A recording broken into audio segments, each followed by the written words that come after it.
gostaria, antes de nós orarmos, a gente ler um texto da palavra do Senhor, junto com a igreja, que está em Mateus, capítulo 26,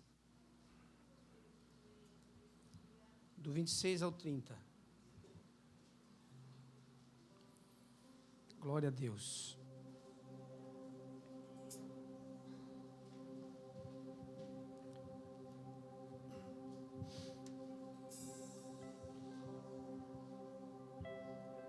Diz assim a palavra do Senhor: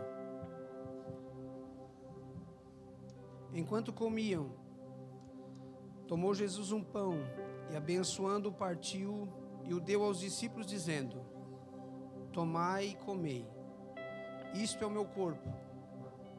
A seguir tomou um cálice e, tendo dado graças, o deu aos discípulos, dizendo: Bebei dele todos, porque isto é o meu sangue, o sangue da nova aliança, derramado em favor de muitos para a remissão de pecados. E digo-vos que desta hora em diante não beberei deste fruto da videira até aquele dia em que hei de beber novo convosco no reino de meu Pai. E tendo cantado um hino, saíram para o Monte das Oliveiras. Amém? Hoje a gente vai celebrar a ceia do Senhor, a verdadeira Páscoa. Nesse texto que a gente leu aqui, Jesus ele estava cumprindo um rito judaico. E ele estava sendo o dirigente no momento deste rito, deste mandamento lá do Êxodo. Porque quando eles saíram de lá, Deus deu uma ordem para que eles sempre se lembrassem desse momento que o povo que estava afligido no Egito foi libertado. E a família da época, eles sempre tinham esse costume, e tinha um dirigente que fazia esse culto. E Jesus, ele estava cumprindo aqui este culto, ele estava sendo o dirigente da noite. E a gente leu o texto, e no começo diz assim: enquanto comiam. Engraçado que esse texto que a gente leu, ele não menciona o alimento principal, que era o cordeiro assado. Mas Jesus aqui, ele cumprindo esse rito, cumprindo esse mandamento, num determinado momento desta fala, Jesus quebra a tradição. Quando Jesus pega o pão e ele diz: comei dele todos, isto é o meu corpo. Não era costume do judeu ouvir isso. Ou seja, toda a sombra que apontava para Jesus, o próprio Jesus estava dizendo ali: não estou mencionando o cordeiro assado, porque na verdade eu sou o cordeiro. Eu estou dizendo a vocês que este pão da aflição que os nossos pais comeram lá no Egito, eu sou esse pão. Este pão da aflição, que o povo saiu de lá afligido nas pressas, Jesus está dizendo assim: esta aflição, agora sou eu vou ser afligido no lugar de vocês. Meus irmãos, a gente está sentado aqui, num domingo maravilhoso que a gente teve, fresquinho. Uns passearam, outros descansaram, eu dormi quase a tarde toda. E que domingo bom para dormir.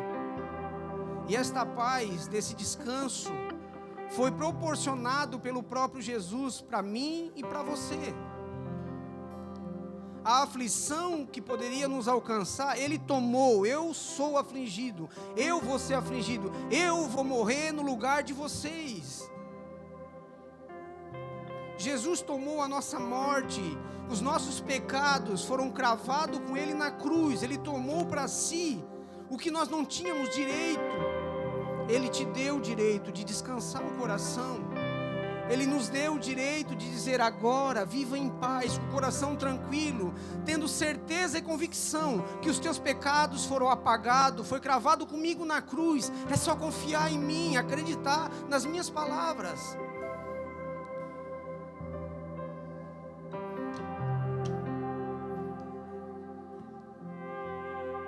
momento que nós estamos vivendo, irmãos, não é? Que momento que nós estamos vivendo?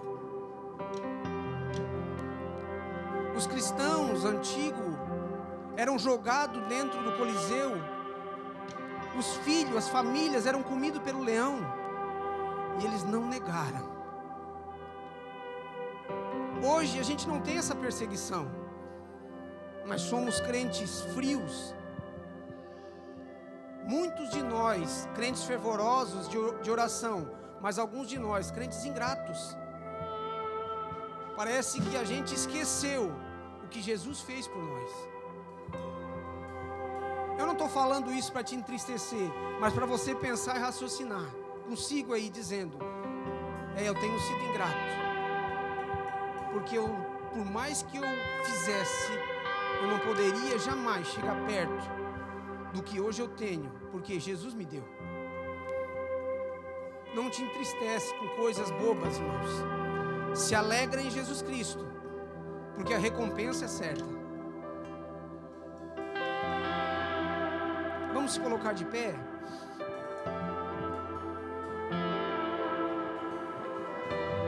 Hoje nós vamos participar da ceia do Senhor. Lembrar do que o Senhor passou naquela cruz. E que o Espírito Santo traga em nossa memória tudo que Ele sofreu. E pensar, era eu que era para estar lá. Mas Ele nos deu a sua graça. Estamos aqui hoje para lembrar desse momento. Senhor, nós te agradecemos, Pai amado, por tudo. Obrigado por estarmos aqui, porque por nós mesmos nós nem queríamos estar aqui.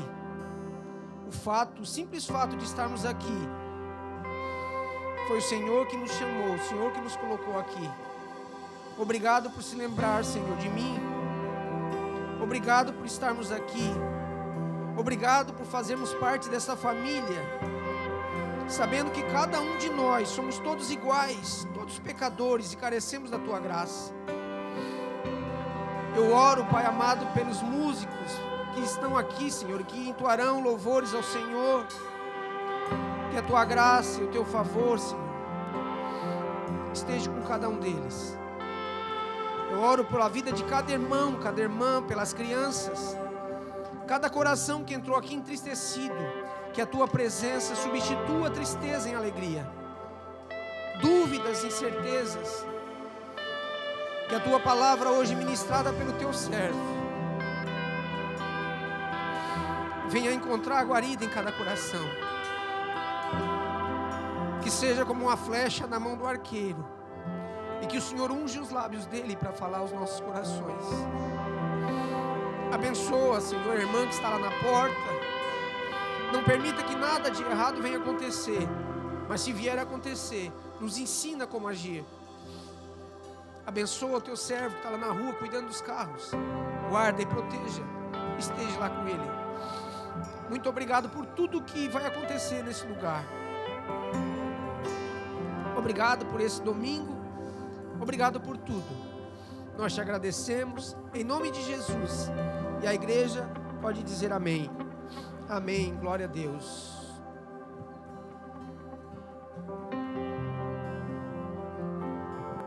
Paz do Senhor, irmãos. Amém.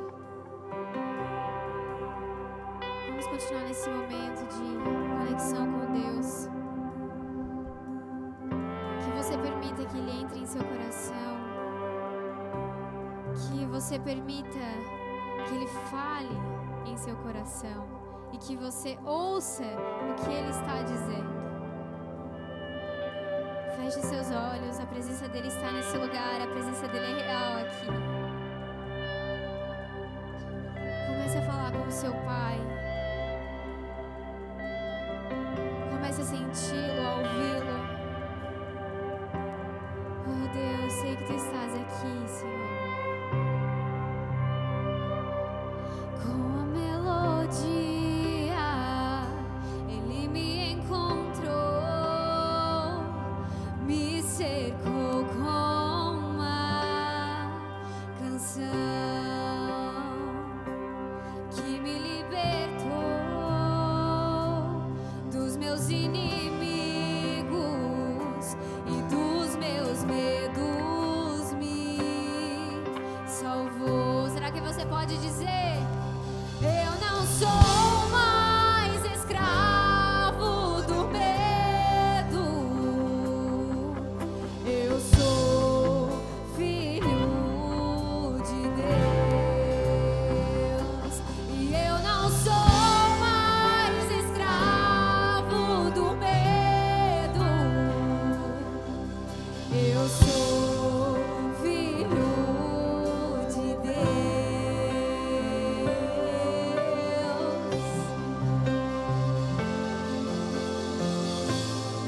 Nós somos livres. Nós somos livres, Ele nos comprou. Ele nos comprou. Tu és poderoso, Deus. Tu és santo. Não há outro como Tu. Nós te louvamos.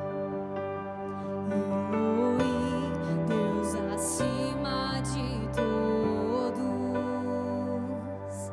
Jiré, Deus provedor.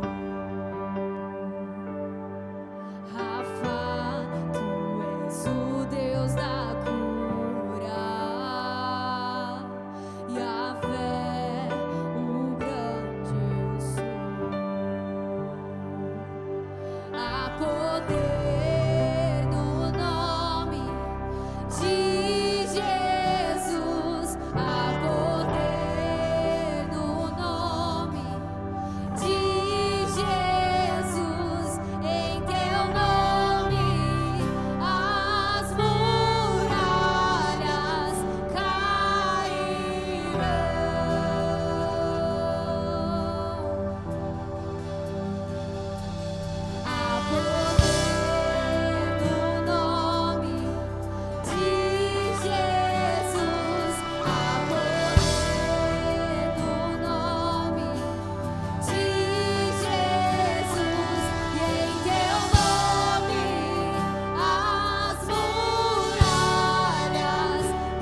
como explicar o seu amor.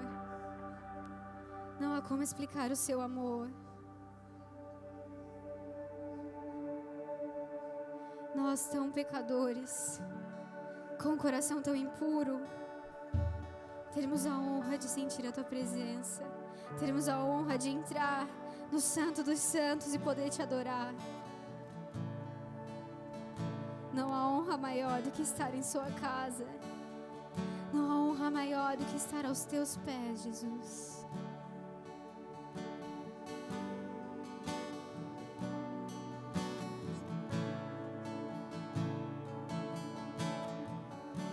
No início eras a palavra,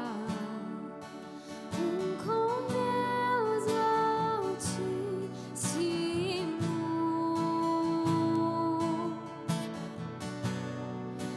mistério de sua glória, Cristo em ti se revelou. Oh, quão lindo esse nome é, oh, quão lindo esse nome é, o nome de Jesus.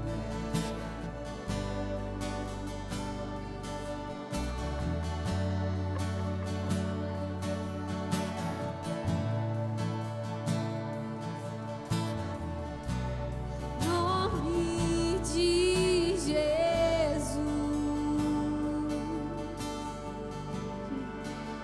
Não há outro igual. Deixou o céu para buscar, veio pra nos resgatar.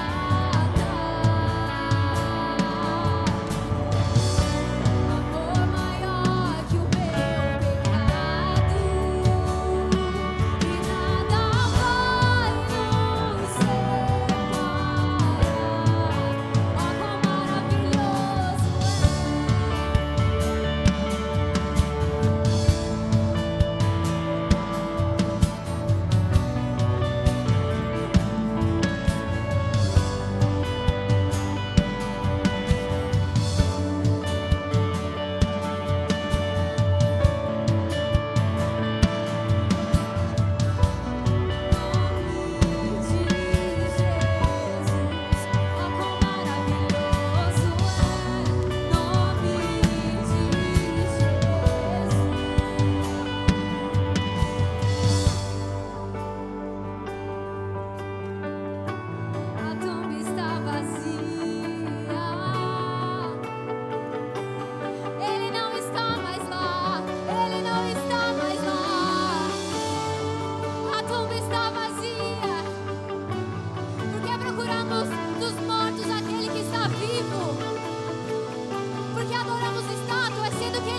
Podemos sentar, por gentileza.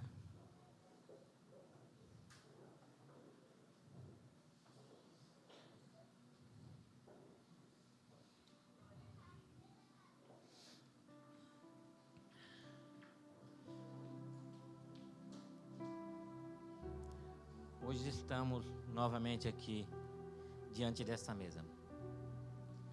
Essa mesa nos faz lembrar de tantas coisas. Essa mesa nos faz lembrar que éramos devedores. Essa mesa nos faz lembrar que éramos inimigos. E essa mesa nos faz lembrar que éramos criminosos. Tínhamos uma dívida impagável,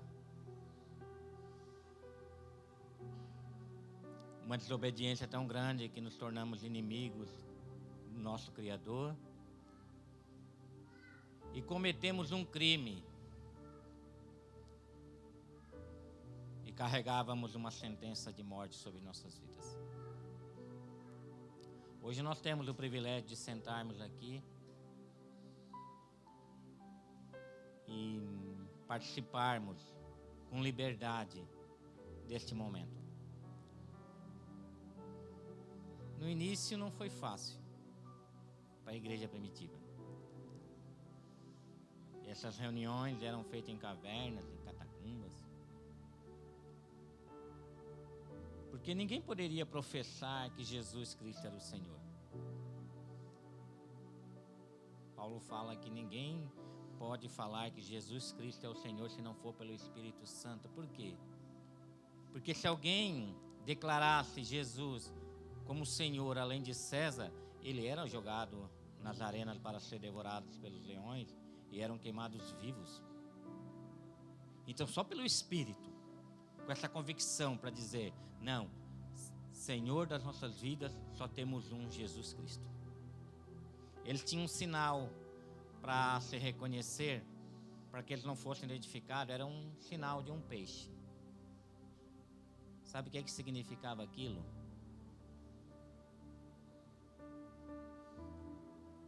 Significava que as letras gregas que formavam a palavra peixe diziam assim, as iniciais dessa frase: Jesus Cristo, Filho do Deus Salvador.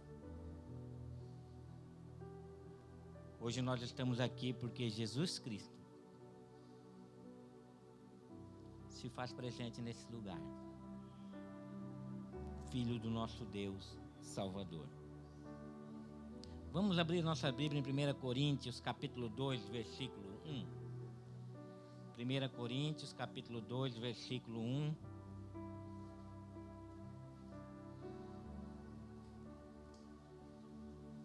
A última vez que eu preguei aqui, nós falamos sobre a necessidade de um cordeiro e as exigências que estavam sobre a vida desse cordeiro. E fomos confrontados para termos em nós a mesma atitude que teve Cristo Jesus, que mesmo sendo Deus, não quis ser igual a Deus, mas tomou a forma de servo. E como servo foi obediente até a morte e morte de cruz. E por causa disso Deus lhe deu um nome que está acima de todo nome, onde um dia todo o joelho se dobrará e toda a língua confessará que Jesus Cristo é o Senhor, para a honra e glória de Deus Pai. E vimos que o que te motivou Jesus fez com que ele fosse obediente até a morte. E fomos confrontados com as nossas motivações também. E hoje não vai ser diferente, nós vamos continuar nessa pegada porque é tipo uma série. É uma peneira.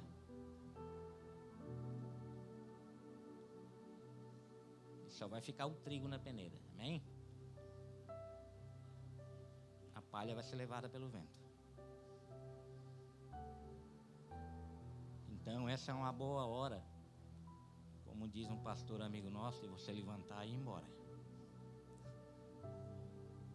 Ou permanecer aqui e ser confrontado pela palavra de Deus, amém?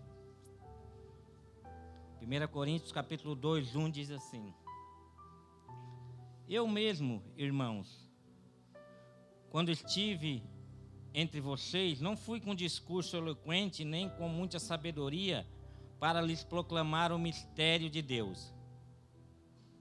Pois decidi nada saber entre vocês, a não ser Jesus Cristo e este crucificado. Pois decidi nada saber entre vocês, a não ser Jesus Cristo e este crucificado. Amém? Paulo foi um homem que escreveu com grande discernimento sobre todas as doutrinas do Evangelho. Tudo sobre o Evangelho Paulo escreveu. Apesar disso, ele afirmou que o foco do seu ensino, o foco da sua pregação e ministério entre os coríntios era apenas Jesus Cristo e este crucificado. Quando o apóstolo Paulo fez essa afirmação, ele estava, obviamente, enganjado na arte literária da hipérbole. A palavra hipérbole vem do prefixo hiper, que é o nosso super, e hiperbole, que é lançar. Ou seja, Paulo estava fazendo um super lançamento. Sabemos que Paulo lançou muitas palavras, mas a respeito de Cristo e Jesus Cristo e esse crucificado, isso era um lançamento que tinha que adentrar o coração de todos. Portanto, a palavra hipérbole é literalmente um super lançar. É uma forma de dar ênfase, dar um exagero intencional. Isso é um artifício comum na comunicação quando a gente quer dar ênfase a algo que é mais importante do que tudo. Paulo estava dizendo, tudo é importante, mas Jesus Cristo e este crucificado é mais importante do que tudo. Jesus Cristo e este crucificado é o centro de todas as outras pregações. Todas as outras pregações têm que estar amarradas em Jesus Cristo e esse crucificado. É um exagero proferido com a intenção de produzir ênfase naquilo que ele queria falar. Quando seu filho faz algo errado e você diz assim, ó, eu já falei pela milésima vez para você não fazer isso. Realmente você falou 1000 vezes? Realmente seu filho foi capaz de errar 1000 vezes e você repreender ele 1000 vezes e nenhuma vez ele atender você? Então hipérbole é isso, é uma ênfase. É algo que você não quer tanto que seu filho faça, que você chega e bota uma ênfase naquilo. Eu já falei 1000 vezes, Felipe, para te não fazer isso. É claro que o Felipe não cometeu o erro 1000 vezes. No máximo umas 900. Mas Paulo está dando ênfase naquilo que é mais importante da pregação do Evangelho. Jesus Cristo e este crucificado. Isso era o que Paulo estava fazendo quando disse aos cristãos de Corinto que decidira nada saber, exceto Cristo crucificado. É claro que Paulo estava determinado a saber todo tipo de coisa além de Jesus Cristo e esse crucificado. Ele queria ensinar sobre o caráter e a natureza de Deus, o Pai. Ele planejava instruí-los quanto à pessoa e à obra do Espírito Santo. Ele falou também sobre a ética cristã, sobre igreja, sobre comunhão, sobre todas essas coisas e muitas outras coisas que liam além da abrangência imediata da obra de Cristo Jesus. Claro que ele falou muitas coisas, mas chega ali e ele joga ênfase naquilo. Porque todas as outras coisas, sem a consciência de Jesus Cristo e esse crucificado, perdem importância. Não adianta eu vir aqui fazer uma lista de conselho para casais se eu não amarrar isso em Jesus Cristo e esse crucificado. Vão só ser uma lista de íntegros que amanhã serão esquecidas, serão jogadas ao vento. Então, por que Paulo disse isso? A resposta é óbvia. Paulo estava dizendo que em todo o seu ensino, em toda a sua pregação, em toda a sua atividade missionária, o assunto de importância central era Jesus Cristo e este crucificado. Amém? Na realidade, Paulo estava dizendo aos coríntios: nunca esqueçam a cruz, porque foi na cruz, por meio da cruz, que nosso Senhor realizou a obra de redenção e reuniu o seu povo para a eternidade. Isso é verdadeiro em qualquer geração, mas é particularmente necessário para a nossa geração.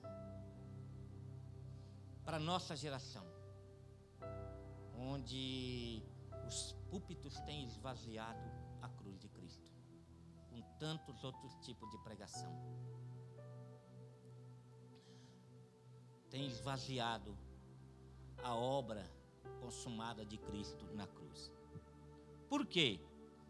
A doutrina da justificação que prevalece em nossos dias não é a justificação somente pela fé, sabia?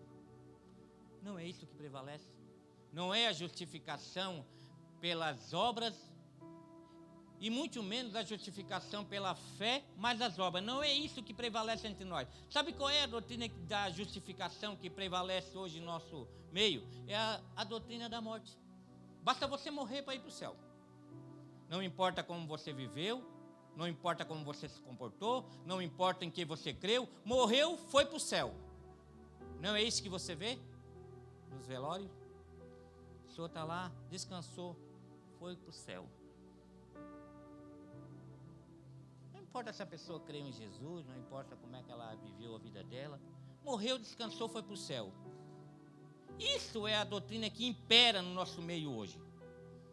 Uma pessoa vive a vida inteira cantando músicas que zombam de Deus, que escarnecem de Deus, que zombam da fé daqueles que acreditam em Deus. E quando morre, o que é que eles dizem? Está lá no céu cantando para Deus. Como se uma pessoa dessa estivesse lá no céu cantando e Jesus e o Pai batendo palma para ele. Uma pessoa vive a vida inteira fazendo piadas, zombando de Cristo, zombando do reino de Deus. E quando morre, está lá no céu alegrando o céu, contando piada. Como se ele estivesse lá sentado, pai e filho sentado, e ele contando piada, e o pai e o filho morrendo de rir das piadas dele. Porque é isso que prevalece hoje em dia. Você vai num culto fúnebre ali, e o padre diz assim: este filho de Deus, que viveu uma vida, nem sabe como é que foi a vida da pessoa, e coloca a pessoa lá no céu, como se a cruz de Cristo não tivesse importância nenhuma na vida dele, como se aquilo que Cristo fez não tivesse importância nenhuma, se ele creu naquilo, se ele não creu naquilo, ficou secundária, foi jogado de lado, esvaziaram aquilo que Jesus fez na cruz, para dizer que basta morrer para ir para o céu.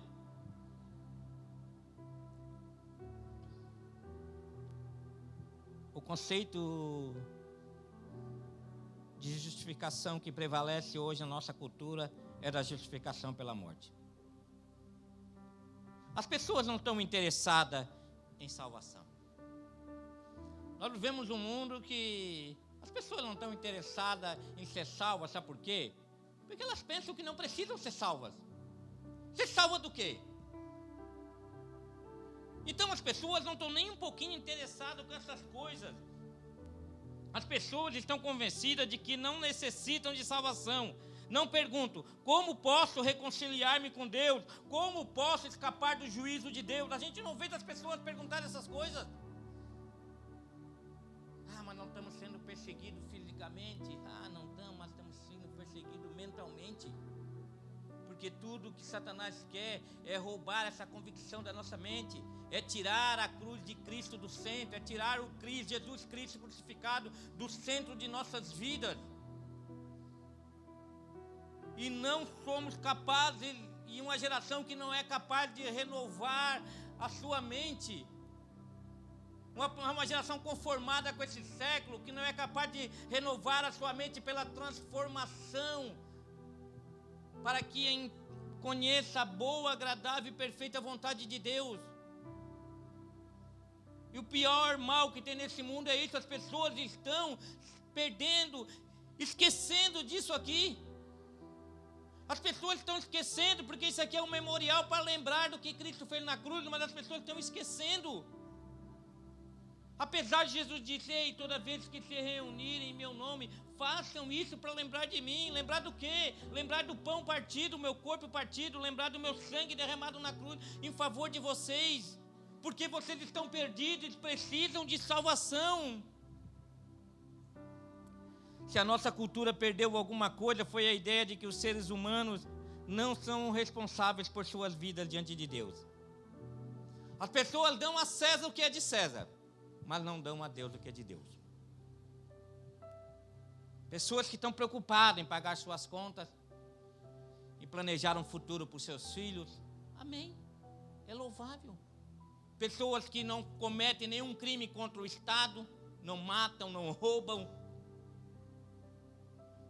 mas não estão preocupados em nenhum momento em dar aquilo que é de Deus. Pessoas que estão acumulando tesouros no mundo, mas não acumulam tesouros nos céus. É uma verdade que tem devastado essa geração. Dão ao mundo o que é do mundo, mas não dão aos céus o que é dos céus. E estão se perdendo nesta loucura. E as pessoas estão perturbadas, sabiam? Como tem uma geração perturbada.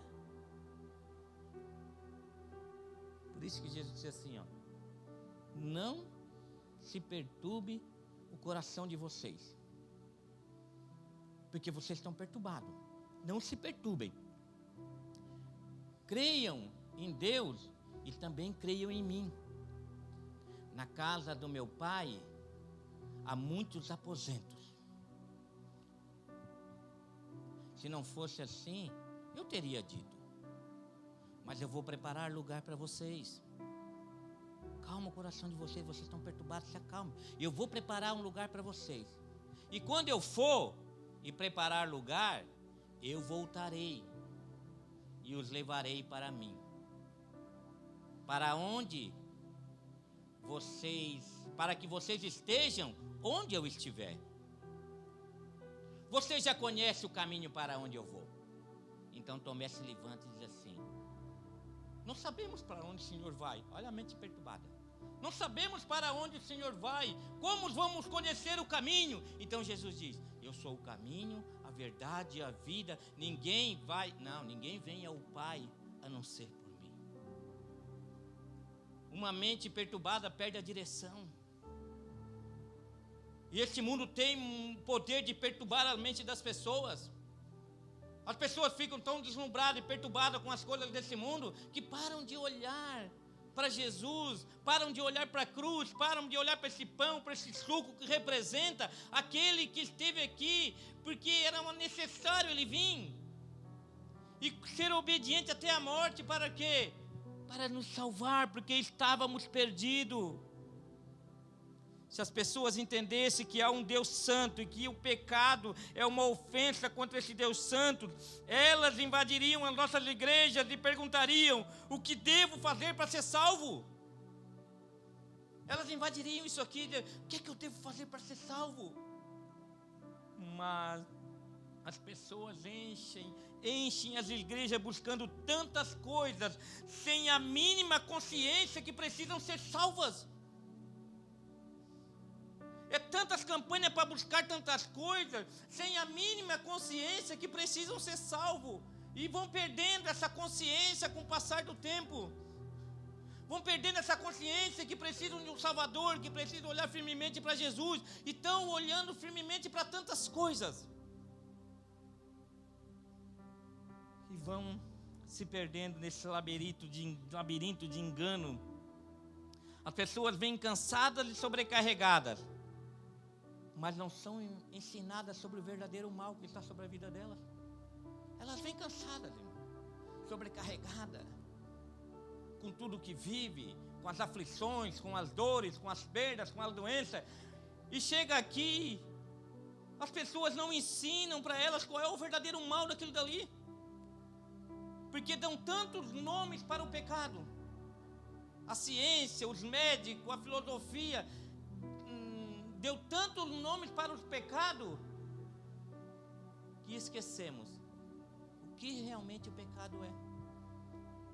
O pior mal que aflige essa humanidade. O mundo parou por causa de uma pandemia que podia destruir o nosso corpo físico, mas não para por causa do pecado que pode destruir a nossa eternidade. Não tem consciência do que o pecado pode fazer em nossas vidas. Mateus 11, 28, Jesus diz assim, venham a mim todos vocês que estão cansados e sobrecarregados, e eu lhes darei descanso. Tomem sobre vocês o meu jugo. Deixem que eu lhes ensine. Deixe que eu lhes ensine, pois sou manso e humilde de coração, e encontrarão descanso. Para o quê? Para a sua alma, não é para o corpo. O problema é que as pessoas vêm cansadas e sobrecarregadas e ninguém está preocupado em ensinar a elas.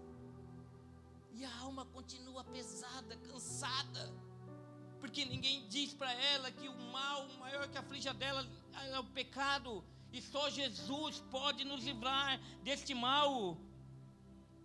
O cristianismo sempre operou com base de que o homem, na ênfase de que o homem necessita de salvação. Sempre. Nunca foi em base que o homem precisa de uma cura física. A ênfase sempre foi salvação. Mas Deus cura, sim. Deus faz isso, faz tudo isso, mas esquecem a ênfase, esquece o principal. E vem e querem ganhar o mundo inteiro, e chega no final, perdem a sua alma. E do que valeu? Tudo que ganhou, tudo que conquistou. Se essa noite vão pedir sua alma, para quem será? O que você tem guardado? Se preocupou tanto em acumular tesouro no mundo e não acumulou tesouro no céu. Olha que loucura isso. Olha que loucura isso. Olha que engano fatal que tem destruído uma geração que não tem buscado conhecimento, que não tem buscado ensino. Romanos 3,10 diz assim: não há um justo, nem um sequer. Todos os homens têm ofendido a justiça de Deus e merecem a ira divina. Todos merecem a ira divina. Por isso, a necessidade de Cristo pagar pelos pecados tem sua origem primeiramente no caráter de Deus. Primeiramente na santidade de Deus, porque Ele é santo e justo, não pode desculpar o pecado. Antes, Ele tem que exercer juízo contra o pecado. Por ser santo e justo, esse é o caráter de Deus, Ele tem que exercer juízo, Ele tem que matar o pecador. Ele não ama o pecador? Não, Ele quer matar o pecador. O pecador tem que ser morto. O pecador tem que morrer. Portanto, Deus tem que punir os pecadores, amém? Deus não tem que punir o pecador, então você está dizendo que Ele não é justo. Deus é justo? Então Ele tem que punir o pecador? Ou prover um meio para expiar o pecado do pecador. Ele tem que punir. Mas se Ele não quiser punir, Ele tem que prover um substituto. Porque a ira tem que ser derramada. O juízo tem que ser derramado, senão Ele não é justo. Ou Ele mata o pecador, ou Ele arruma um substituto para o pecador. O pecado é caracterizado como uma dívida, uma inimizade e um crime. Uma dívida impagável para Deus, uma inimizade que nós mesmos não queríamos nos reconciliar com Deus. Não queríamos buscar a Deus para reatar essa amizade, não teríamos forças para isso. E um crime que estava debaixo de uma sentença de morte, porque o salário do pecado é a morte. O pecado como uma dívida, o homem é o devedor, Deus é o credor e Cristo é o fiador. O pecado como uma inimizade, o homem é o inimigo, Deus é aquele que permanece fiel na sua aliança e Cristo é o mediador. O pecado caracterizado como um crime, o homem é o criminoso, Deus é o juiz e Cristo é o substituto. Um crime foi cometido, uma dívida impagável e uma inimizade irreconciliável era o nosso estado antes de conhecermos a Cristo. Primeiramente, o pecado, ele é caracterizado como uma dívida. Na oração do Pai Nosso, Jesus já diz: perdoa as nossas dívidas, como nós perdoamos os nossos devedores. Que dívidas são essas? Que dívida que nós temos com Deus? Uma dívida assumida quando nascemos debaixo dessa natureza pecaminosa. Nascemos com essa dívida. Já nascemos em débito. Não nascemos com crédito, nascemos em débito. E na oração você diga assim: perdoe as nossas dívidas. Se você não consegue perdoar alguém, é porque você ainda não entendeu que você tinha uma dívida com Deus. Porque tem gente que acha que está em débito com Deus. Ele começa a fazer tantas coisas que ele pensa assim: estou adquirindo débitos com Deus. Não. Deus, ele não acumula débitos nem méritos. Você não acumula débitos com Deus, nem deméritos, nem méritos, nada. É uma dívida impagável. Perdoe as nossas dívidas, como nós perdoamos os nossos devedores. E na parábola do servo sem compaixão também, Jesus diz que o reino de Deus é semelhante a um homem que foi prestar conta com seu senhor, ele devia uma dívida impagável. Nem que ele vendesse toda a família e trabalhasse toda a existência dele, seriam capazes de pagar essa dívida. Então esse senhor perdoou a dívida dele. Ele saiu feliz da vida. Imagine, você está devendo até a tampa. De repente chega alguém: não, eu vou pagar toda a tua dívida, Rogério, pode ir embora, tu não deve mais nada para ninguém. Sai até leve, né? Não estou devendo mais nada, tranquilão. Daí esse cara sai feliz da vida. Aí de repente ele encontrou um conservo dele que devia uma mixaria para ele. Eu não consigo pagar, me perdoa. Ele disse: não, tem que pagar.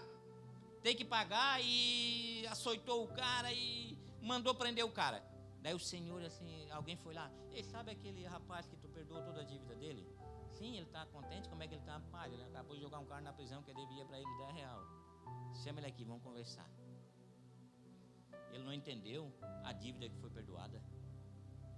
Ele não entendeu o que aconteceu com ele. Ele não entendeu que ele era um devedor. Você entendendo que você era um devedor e a sua dívida era impagável? Você entendeu que você estava em débito com Deus e nada que você fizesse, a sua existência, e se você já como ganhasse o mundo inteiro, esse mundo não seria possível para pagar a sua alma? Então é assim, quando a gente encontra alguém que se diz cristão e diz que essa pessoa eu não perdoo, é porque ela não entendeu ainda o débito que foi perdoado dele. Ele vai ter que voltar a caminhar diante do Senhor e perguntar e rever os conceitos dele. Quando o pecado é apresentado como uma dívida no Novo Testamento, Cristo é nosso fiador. Hebreus 7:22. Jesus tornou-se por isso mesmo a garantia de uma aliança superior, a fiança de uma garantia superior. Ele garantiu que uma nova aliança fosse feita. A dívida não foi paga por diabo. Hein? Alguém aqui pensa que foi pago por diabo? Que a dívida foi paga para ele? Porque se foi paga para ele, ele venceu a batalha, sabia?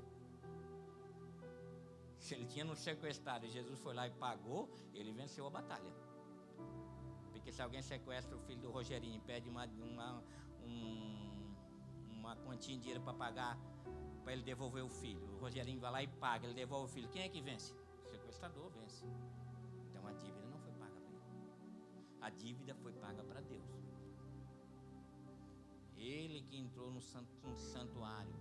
Levantais, ó portas eternas, vossas cabeças, que é chegado o Rei da Glória. Quem é o Rei da Glória? Aquele que veio e pagou a nossa dívida. E levou diante de Deus o sangue que satisfez a ira de Deus.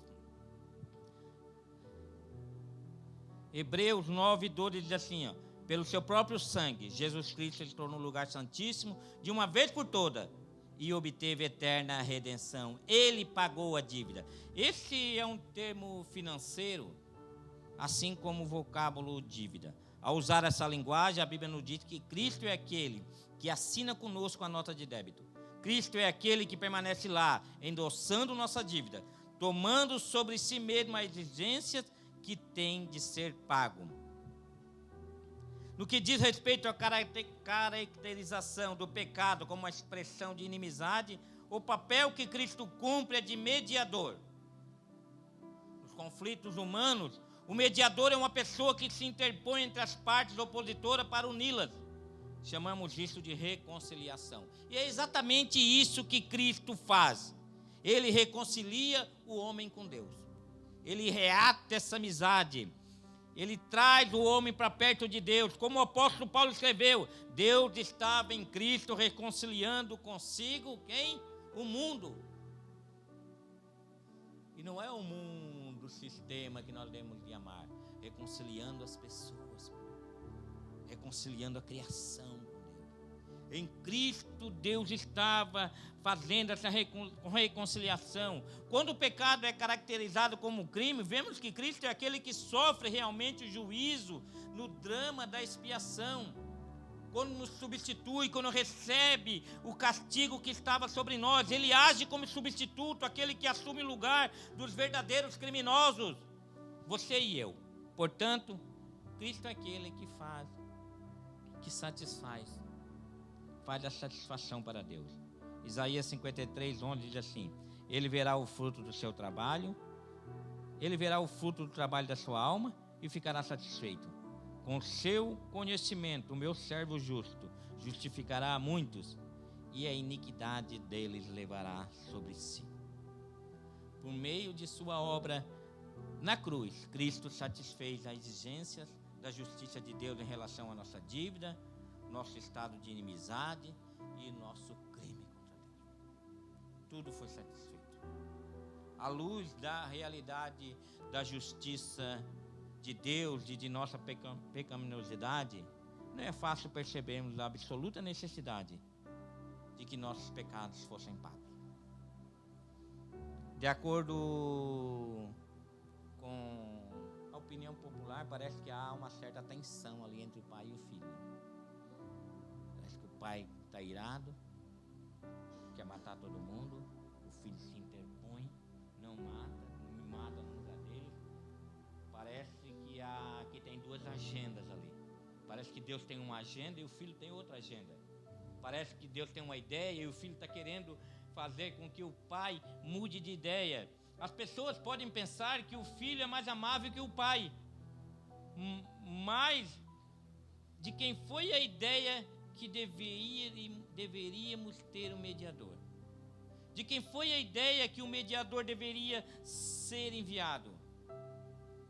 As Escrituras dizem que Deus amou o mundo de tal maneira que deu seu único filho para que todo aquele que nele crê não pereça, mas tenha vida eterna. Não existia conflito entre o pai e o filho. A expiação já tinha sido determinada. Eles estavam em comum acordo em cumprir esse ato de misericórdia com todos nós. A vontade do pai era a vontade do filho. Filipe diz: Senhor, mostra-nos o Pai, estaremos satisfeitos.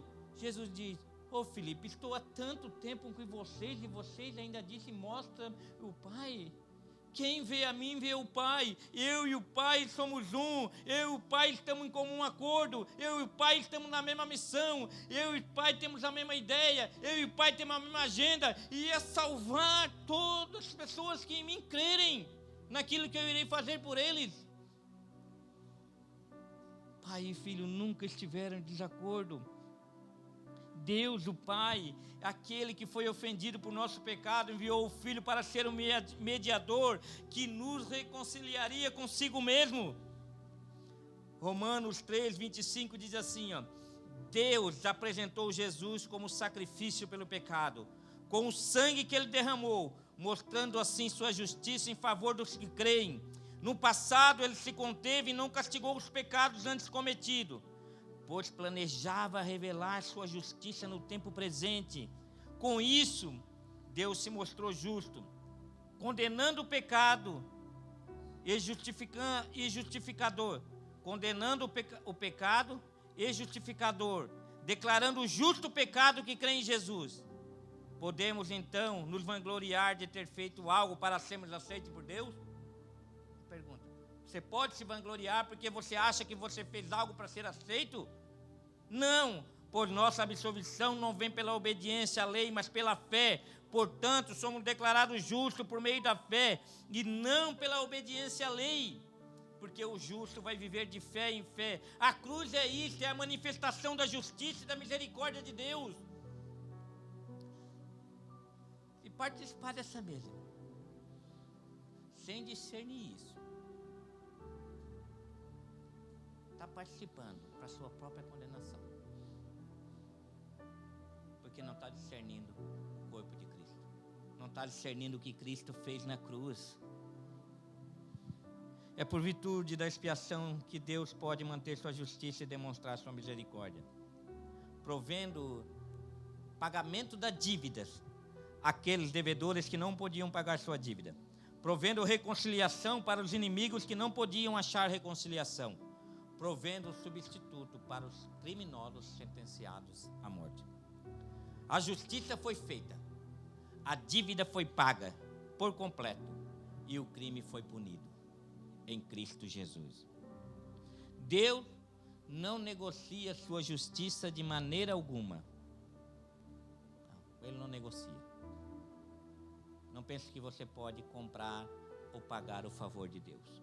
O fato de que minha dívida foi paga, as exigências de reconciliação satisfeitas e a punição do meu crime dado ao meu substituto mostra que na cruz nós vemos a perfeita justiça e a perfeita misericórdia de Deus para todos nós.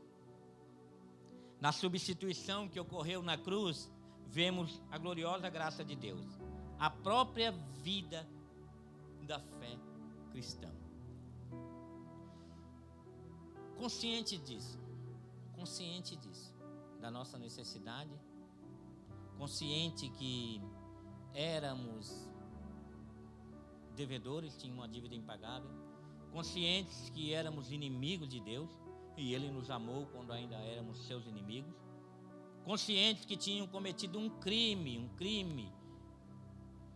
contra um Deus que é santo, santo, santo, mas que Ele puniu esse crime em seu Filho, Jesus Cristo.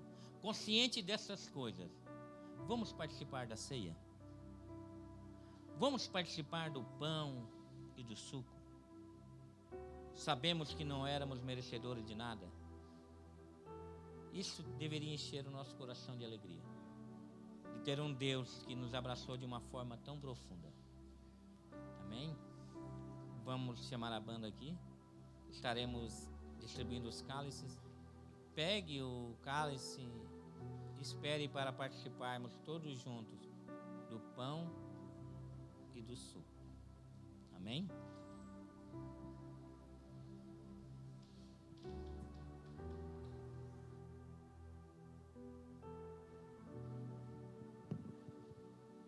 Os irmãos que irão servir os cálices podem se aproximar.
maior pregação de Jesus se deu diante daquela mesa com os seus discípulos. A pregação de mais ênfase de Jesus foi ali. Diante de todas as maravilhas que ele pregou, de todos os milagres que ele fez, de tudo aquilo que ele mostrou quem ele era, ali diante daquela mesa ele deu ênfase com todas as suas forças naquilo que era mais importante. Por isso que ele disse para os seus discípulos: desejei muito participar dessa ceia, dessa Páscoa com vocês. Desejei muito porque eu tenho algo que vai ser a coisa mais importante que vocês vão ouvir na vida de vocês. Então ele pegou o pão,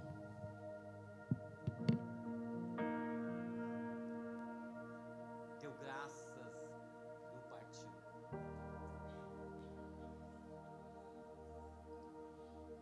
E olhou para aqueles homens e todos nós que tínhamos uma dívida em pagar. Ele partiu aquele pão e em favor dos devedores. Ele partiu aquele pão em favor dos inimigos. Ele partiu aquele pão em favor dos criminosos. Ele olhou e com certeza ele enxergou o rosto de cada um de nós que estamos em Cristo. Pai, eu sei que eles têm uma dívida em pagar. Eu sei que eles criaram a inimizade contigo e não tem nenhum que te busque, Pai. Todos se desviaram dos seus maus caminhos. Eu sei que eles cometeram um crime contra a tua santidade. Mas aqui está o meu corpo, que é partido em favor de todos eles.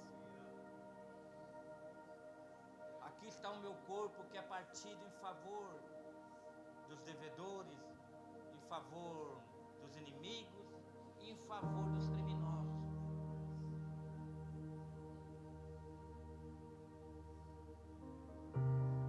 Ele disse para que eles fizessem isso todas as vezes que eles comessem aquele pão, em memória dele. Após comer o pão, ele pegou o cálice.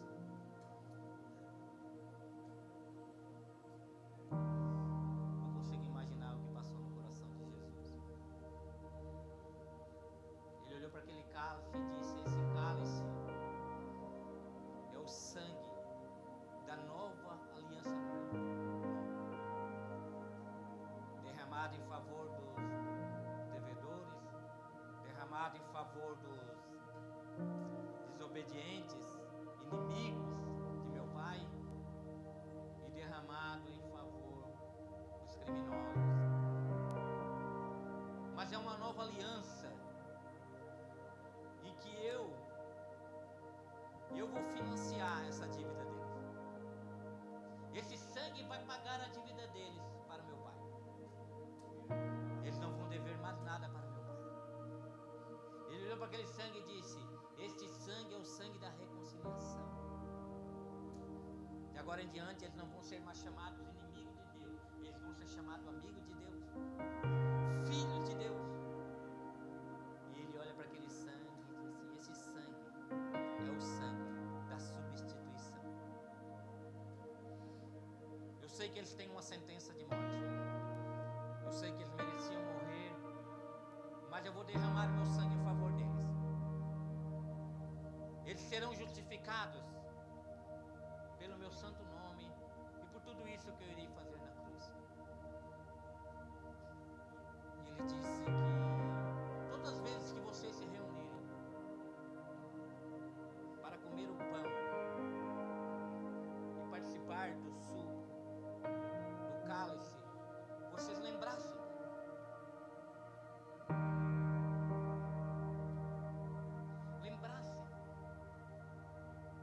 que Ele salvou vocês da ira de Deus.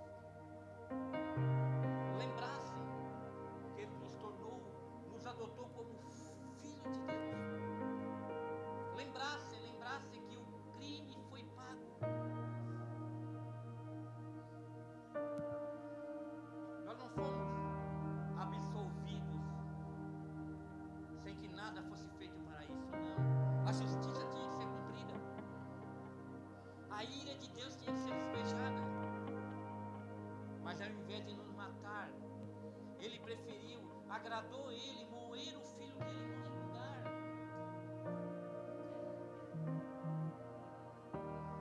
Se nós não participarmos com essa consciência, nem vamos participar disso aqui.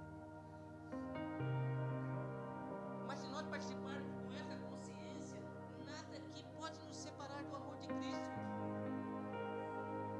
Nada aqui pode separar essa família. Nada aqui, as nossas diferenças não podem nos separar se nós tivermos o mesmo sentimento que teve em Cristo Jesus. Que não era pó como nós, era Deus. Se Ele, sendo Deus, foi capaz de fazer isso em favor de nós, que somos pó e cinza, por que nós não podemos fazer também? Entender que nada nesse mundo pode separar a família daqueles que estão em Cristo Jesus. Então participe com essa consciência. Eu tenho certeza que nós chegamos aqui cansados e sobrecarregados. Mas Jesus nos ensinou a tomar sobre nós o seu fardo, o seu jugo que é leve. E nós sairemos daqui com as nossas almas descansadas. Amém? Todos podem participar.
Teve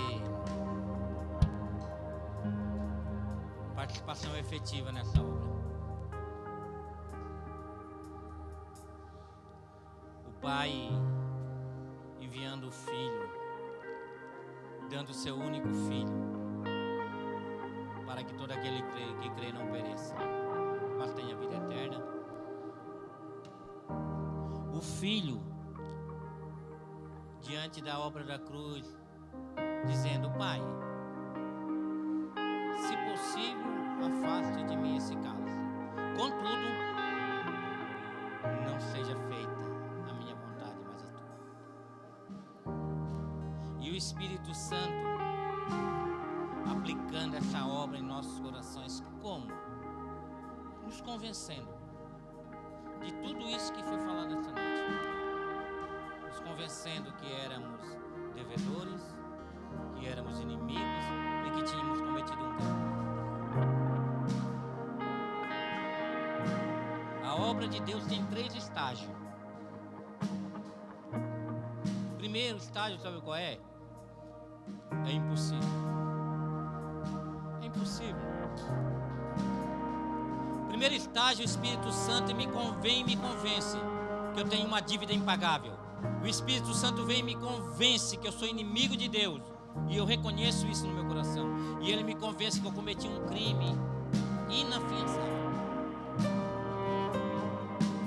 Mas quando eu começo a andar com Deus, sabe o que é que o Espírito Santo me fala? Ele me leva para o segundo estágio. Sabe qual é o segundo estágio? É que é possível. Rogerinho, aquilo que era impossível, o Espírito Santo começa a falar no meu coração que é possível. Sabe por quê? Porque Ele diz que tem um fiador. Ele diz que tem um mediador. E Ele me diz que tem um substituto. Então aquilo que era impossível se torna possível. E quando aquilo se torna possível, sabe o que é que acontece? Eu entro no terceiro estágio. Sabe qual é o terceiro estágio? Olhem para essa mesa. O terceiro estágio é: já está pronto. Já está consumado. Aquilo que era impossível, eu sou o Deus do impossível, eu tornei possível. E aquilo que se tornou possível na vida de vocês, creiam que isso já está consumado. Perseverem naquilo que Jesus já fez por vocês. Ele nos reconciliou com Deus. Ele nos substituiu por causa do crime que tínhamos cometido. E Ele está à destra de Deus intercedendo por todos nós. Então saiam daqui com essa consciência e vamos viver uma vida de santidade diante de Deus. Não vamos causar mais inimizade entre nós, irmão. Nada pode separar essa família que está em Cristo Jesus. E vamos viver essa reconciliação com Deus e com o próximo. Porque é isso que Cristo quer para todos nós. Pois Cristo me enviou para pregar o Evangelho, não porém com palavras de sabedoria humana, para que a cruz de Cristo não seja esvaziada. Amém? Temos recado? Congresso dos Jovens, a partir de sábado que vem, segundo sábado, terceiro sábado e quarto sábado de abril, a partir das 20 horas.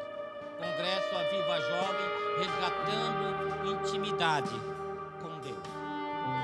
Que possamos estarmos todos juntos aqui e participar desse evento. Para a honra e glória de Deus, tem mais um pós-culto.